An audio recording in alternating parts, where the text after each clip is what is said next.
नाश्त्यासाठी अगदी हेल्दी, कमी तेलाचा आणि अगदी कमी वेळात तयार होणारा नाश्ता तुम्हाला पाहिजे असेल ना, तर हा नक्कीच ट्राय करून बघा. तर यासाठी 1 वाटी मसूरची डाळ मी पाण्यात भिजत घातली होती. फक्त 15 मिनिटं भिजत घालायची आहे. भिजत घातल्यानंतर एका मिक्सरच्या भांड्यामध्ये ही घालायची. याला खूप जास्त वेळ लागत नाही. अगदी झटपट आपला हा नाश्ता तयार होतो. तर बघा एका मिक्सरच्या भांड्यामध्ये ही सगळी डाळ घालून घेतली आहे. याच्यामध्ये 1 मोठा चमचा बारीक रवा घेतलेला आहे.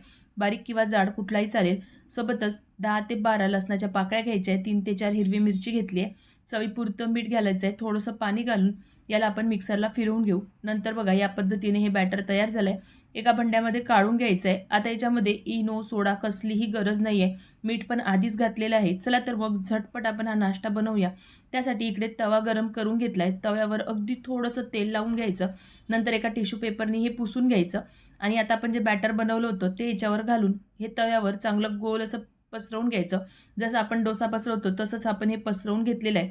आता वरून सुद्धा मस्त क्रिस्पी झाला पाहिजे यासाठी अगदी थोडंसं म्हणजे चमचाभर याच्यावर तेल घालून घ्यायचं.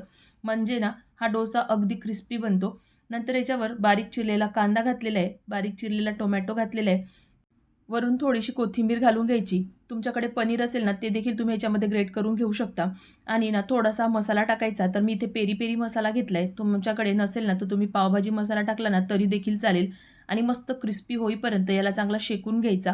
तर बघा झटपट आणि कमी तेलाचा तुम्हाला जर प्रोटीनयुक्त सोबतच जर वेट लॉससाठी पाहिजे असेल ना, तर उत्तम हा पर्याय आहे. तर एकदा नक्कीच ट्राय करून बघा. आणि बघा किती मस्त असा क्रिस्पी झालेला आहे. एका प्लेटमध्ये काढून घ्यायचा. तर माझी रेसिपी तुम्ही कुठल्या सिटीतून बघताय ना, ते मला कमेंट बॉक्समध्ये नक्कीच सांगा. तर बघा हा डोसा बघा किती मस्त क्रिस्पी झालेला आहे.